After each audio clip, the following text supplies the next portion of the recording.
Hey team, hey Alexander, how are we doing today? All good, all good. Excellent.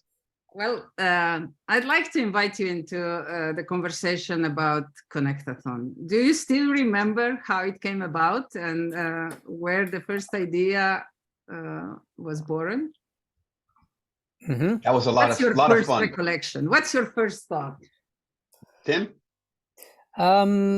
I remember in the early days before I knew you too well, Violetta, we were brainstorming around ecocivilization, and we came up with the idea that we should have a hackathon, to share ideas. And that evolved into the hackalong, because it's more collaborative. And then we realized that, maybe what it's about is a connectathon to connect people. So that's but that would be yeah. And I also remember when we were talking about this, that we should do this in the future, and you were like, no, let's do it now. Let's do it now. We got 8 weeks. Let's do it. And it was a huge success. As that was a very fun memory. Alexander, what about you? Well, I remember that as well. And I want to go back even to a little bit more of the prehistory, because, we came together in these meetings that we called NTN, right? It's not TNT, kind of close, not quite so explosive, but it was networking the networks. And Violet, you can share more about that as well, I'm sure. But there, the idea behind networking the networks is that there are these initiatives. Some of them were organizations, some were just projects, and so were initiatives that were people were heading up that were about creating a better world, a more loving, living, alive, and humaning world. But they were doing so kind of all of having parts of the puzzle. It's like too static to talk about it as a puzzle, because it's not a puzzle, but all having different kind of parts of this beautiful evolving mosaic, or the ecosystem, different parts of the ecosystem, let's say different species were doing their thing excellently in their own kind of niche. But wow, what we could do together. So the idea behind networking the networks was, let's bring these people who are either the founders or the current directors or the ones who are somehow shaping these projects into conversation with each other. And we did that. And I think that's where the two of you met. Isn't that correct? Correct. And let me bring the attention to a couple of emotions that I still recall that are very important for the evolution of Connectathon as well. Through this network of the network sessions, we created a very safe space where we were able to really share our points of view without any kind of boundaries, without any kind of restrictions of how it's going to be judged. And I remember we talked about that, and that it is so important that in order to reimagine the world and really dare to rethink the society we want to live in, we do need a safe space to do so. And I know that this was one of the values we took forward then when this, I call it spin-off, emerged, the first spin-off of these meetings that lasted actually more than almost 2 years before they delivered the first spin-off. But these are elements that are so important to acknowledge and take forward. And do you think we succeeded? The first sort of foundation of Connectathon, which we call the proof of concept phase. Do you think we succeeded? Well, let me jump back. I'll pass it right back to you, Tim. That we'll reverse the order here. Also, a little. I agree. This was so much a spirit of serious fun, and that aspect of serious fun, where we wanted to show up as ourselves. So we even had this little effort or ritual of coming with hats. So we would take our hats off, so we wouldn't be there with any kind of professional hat, or I'm working on this and let me speak for the project. We spoke for ourselves, and we showed up as ourselves. And in that doing, we found each other. And I think that's very much at the heart of the Connectathon idea, because by showing up as ourselves and by being willing to not be so solemn about this serious issues in the world, which is we're looking to create a an eco-civilization to create a world of where an altruistic wallet can flourish, a place where we can interbe. And so these are serious things. And at the same time, we do so without taking ourselves so seriously, but listening well to each other. I think there was this sacred component as well as the fun dance. What would you say, Tim? Yeah, no, I agree. There were many wonderful meetings leading to the Connectathon, and I think they, we spoke about it, how those meetings kind of the energy morphed and became the Connectathon, and it it consolidated, and now it's opening up into something new. And to speak to what you said, Violetta, about the Connectathon itself, I think that something that became quite clear to me on our proof of concept with the two Connectathons ago was I hadn't anticipated the magic and ritual of holding space for 24 hours. That was a complete surprise for me, because I thought, okay, this is a cool thing, let's see what happens. But afterwards, after the 24 hours in like this one room open, and some of us almost made all 24 hours, but there was something like accomplishment. And I could understand the connection to equinoxes in the past. Even if we weren't very focused on the equinox part of it, it was on the equinox, you can understand the value of ritual as a binding force, which I think is enormously important as our civilization and humanity is so spread out. And the second lesson I think was working on the Connectathon, during the Connectathon, and after the Connectathon, has been working together on projects related to to the Connectathon and to what we're doing. And that I find also has been incredibly bonding. That's how you really create relationships, is doing things together. And I think that was where the networks was an explorative phase, but never dictated the mission. And the Connectathon became a mission, and in the mission, a different kind of strengthening, a different kind of relationship started sharing, because now we got to get things done together. And I think that's also one of the second insight from at least from the first Connectathon. Indeed, and I do recall comments from the audience. They really appreciated this 24 hours open session. And for me, what was fascinating was also that for the first time in 24 hours, you could hear the impulses from different continents, from different cultural frameworks about the same topic, but expressed in a different way. Use different examples and storytellings.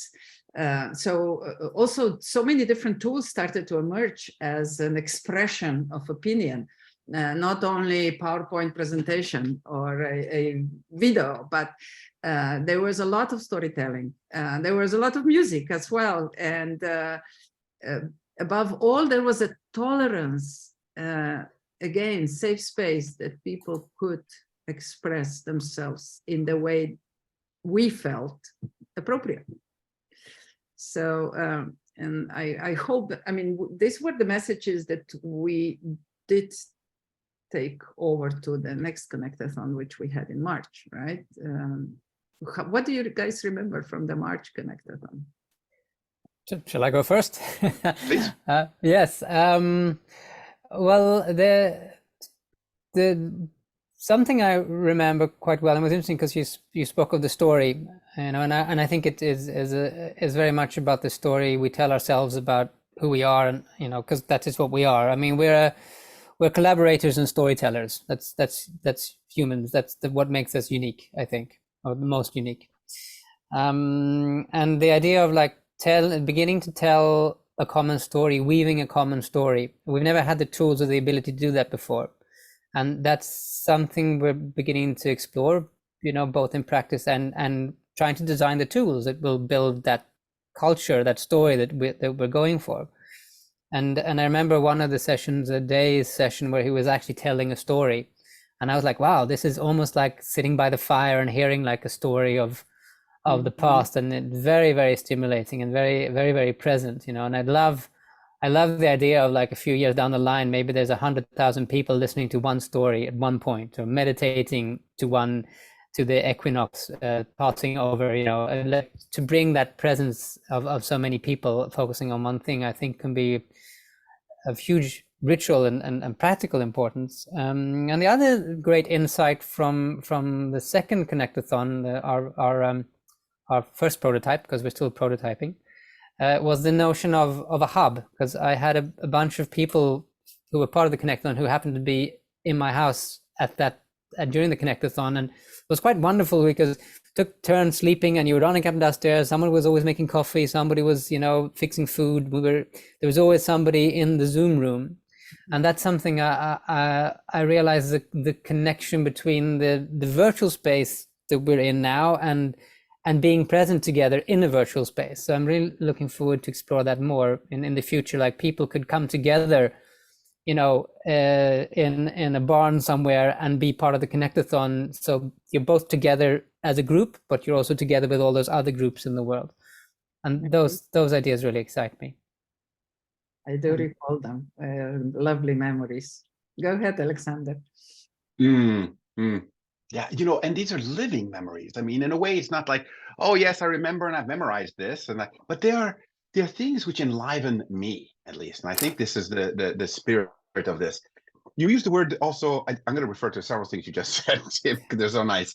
But this idea of prototyping, you know, it seems to me that this is what we are doing in these we're prototyping an eco-civilization. We're prototyping what it's like to interbe, what it's like to be, you know, to bring into being our solar punk visions and other things like that, right? We dare to dream together.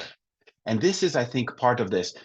For me, a big part of that is that's the vibe that is created. You alluded to this also, Violetta, and this is the memory that the vibe is a kind of a emerging of a culture of interbeing, a culture where we can be together, okay, virtually, but as you said, Tim, bring down the line, we can be in the barn, we can be, and not only in the barn, by the way, there might be other places, but where we can be and interbe together. And there's this sense of aliveness, of connection, fundamentally a sense of love. And that but again, this is not just to hold hands and stand there in the barn and sing kumbaya together. It's not, this isn't about that. It truly is about restoring, that telling stories, but restoring our roles together in the web of life and in creating a new narrative of life with these stories. And that means remembering, bringing our membership back into these stories and bringing them alive. So I think that helped emerge this culture of interbeing. And a big part of that for me is also, as you mentioned, Tim, and I have here specifically the phrase you used, the value of ritual as a binding force.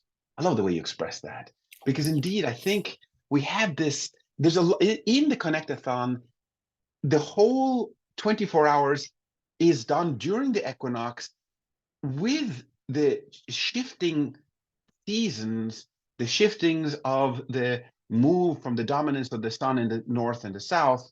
And this sense of being part of this larger narrative, it's really an opening of a portal.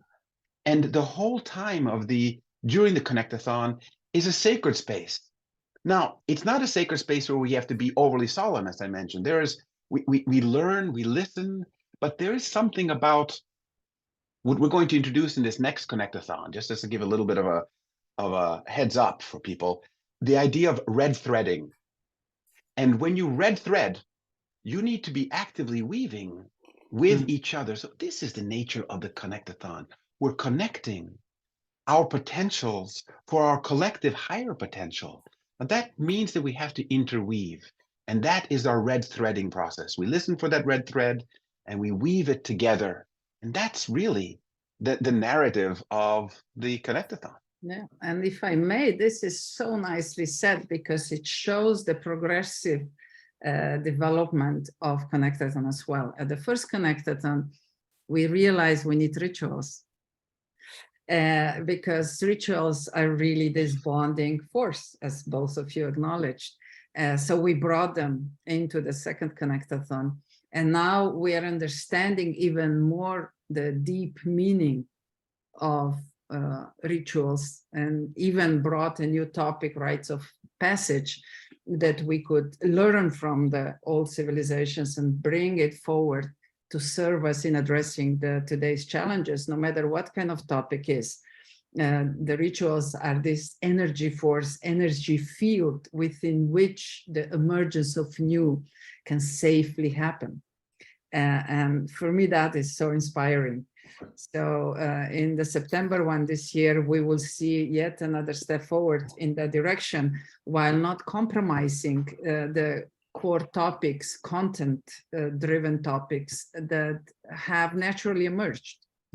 And it's good to see that really in-depth discussions are now being formed around that. And as has been mentioned already, not only on Connectathon. Connectathon is basically the igniting moment, but then the conversations keep going, and the new projects keep evolving. And for me, one of the inspirations is also that when we started talking about Connectathon, and when we started manifesting the basic idea in a proof of concept, we realized we don't have the right tools to support it. So a new group was formed, and now this group works really on a day-to-day basis on the new concept of social media tools that could support the emerging global Connectathon type of projects and collaborations, network of the networks. And maybe, Tim, you can tell more about it, because you actually lead that team. And Alexander and I are just supervisors, right, Alexander? Very gentle supervisors. Yeah. Well, it's true. I mean, over the past two Connectathons, people have come forth, have been called to the meetings, and that has led to new collaboration around developing what we've been developing. So for this Connectathon, as the first Connectathon, we're actually going to be using the circles, which is the name of the open source platform, but the version we're using is called Kodu, which is also we've also had regular meetings around that. So we're going to, the Connectathon will still be on Zoom. It's like 24 hours on Zoom, but in the back end, we're now using this platform we've built, which has the global interface. You'll be able to see everybody who's in the Zoom call, or everybody who's on the part of the Connectathon. You'll be able to see them on the planet. If they create a profile, you can click on their profile and you can read a bit about them. You can see we have AI integration now from last week, which compares whatever circle or person you're looking at with your profile and tells you this is what you have in common and this is what's worth exploring. So it's really built to be a tool to help with connection, to discover each other and connection. And as we move forward, we're going to together build this tool, because it belongs to everyone. It's open source and it's everyone's project, to build a social tool for us to connect with each other across the globe. You know, not just for the Connectathons, because the Connectathons are like that point in time where we meet, and then we go out and act, and then we meet, and then we act, and then we meet. You know, so we have almost a biannual pulse of gathering and going out. And I think one of the things that we're really looking at for this Connectathon is to emphasize those three steps. So first, present yourself. You know, come bring your gift, share what you have to give. The second then is obviously to connect with others who might want your gift or have similar gifts or you just want to work with. And then the third step is an invitation to act together, to sort of find, okay, what do we want to do? What do we want to accomplish between now and the next Connectathon? So it's not just a ritual meeting of dreams, which is super important, but also an invitation to act, so that next time we meet, you have like something else to bring to the fire as we sit around the fire. May I here bring another important topic? And Alexander, I would love you to explore it, because behind all these ideas, network of the network, new software concept, then Connectathon as well, is a system thinking. And you, by all means, have inspired all of us in order to follow this path. What is really happening on a global scale, and how would you bring forward this important topic and help us to understand better how come all these projects are emerging so fast? Because they are emerging fast, even though we are very impatient, but they're going and evolving faster than anything I've seen before. Yeah.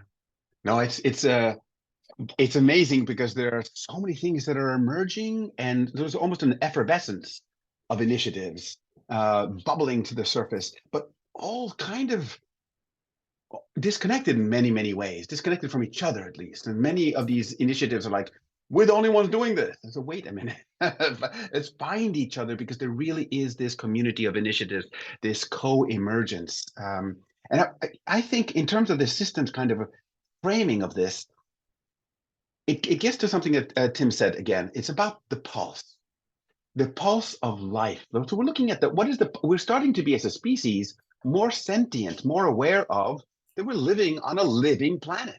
And we're not the only ones here. And frankly, animals are sentient too. Now, not everyone believes that, but frankly, they're still in the 18th century. But now we're starting to realize that clearly, not only are animals and plants, but entire ecosystems can be sentient, right? So when we're starting to realize that there's this pulse of life, and that the earth has this pulse. So with the equinox provides us with this kind of pulse that Tim was talking about. So there's this seasonal pulse, which is also a systemic process.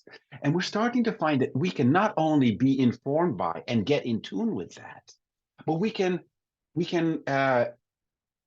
connect, this is the Connectathon, connect with it and augment our respective and collective potentials by doing this. Janine Beanius, who is one of the founders of biomimicry, says life creates conditions conducive to life. I mean, it's simple, it's very non-Darwinian, right? It's not about competition, survival of the fiercest, of the fittest, but it's life creates conditions conducive to life. So how do we do that? What is our narrative for that? How do we scaffold each other? Gail Taylor, part of our network, often will talk about this scaffolding. And I think this is what fundamentally, as you were talking about, Violetta, this creates all the tools, all the things that we bring into play here are scaffolding for an emergent process, this emergent systemic process of being part of this narrative of life on Earth. And the scaffolding component is, it doesn't dictate what emerges. It creates conditions that permit for creative emergence that we can't predict. After all, if we could predict it, it wouldn't be emergence. It would be just a fulfillment of a plan. And that's not what the Connectathon is about. It creates conditions where surprise happens. People find each other, then they find other projects, and then they connect, and there's an aliveness that emerges.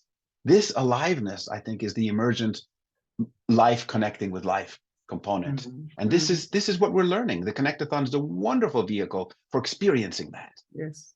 And along those lines, I feel that we are collectively helping each other to really understand the planet Earth as a being, nature as a being, being water, being trees, being land, being oceans. Everything has its pulse that you're talking about, and it's now tapping into this almost awakening pulse of the planet Earth, whatever that's going to mean in the future. But I feel that through Network of the Networks and now through Connectathon, we're really helping each other to learn and to remember again, to bring forward what is our genetic memory, and then manifest then in a form of products, services, actions, behavior, which will absolutely be necessary if we want to sustain, I feel that way, as a global community and as humans continue to have the right at the table of nature. Tim, you're nodding. How do you respond to that? No, I just thought that was so interesting. You like this. So if we look at the world, and the civilizations that have passed, that have fallen, and our current one that is busy, you know, showing strains and heading towards collapses. That idea that we're not nature, we can best nature, we can build machines, we can control nature, forgetting that we are nature, and forgetting that we don't even understand our own inner nature. Mhm. And so we build all these tools that are, and these political systems, you know, governance systems that are not aligned with how we actually function.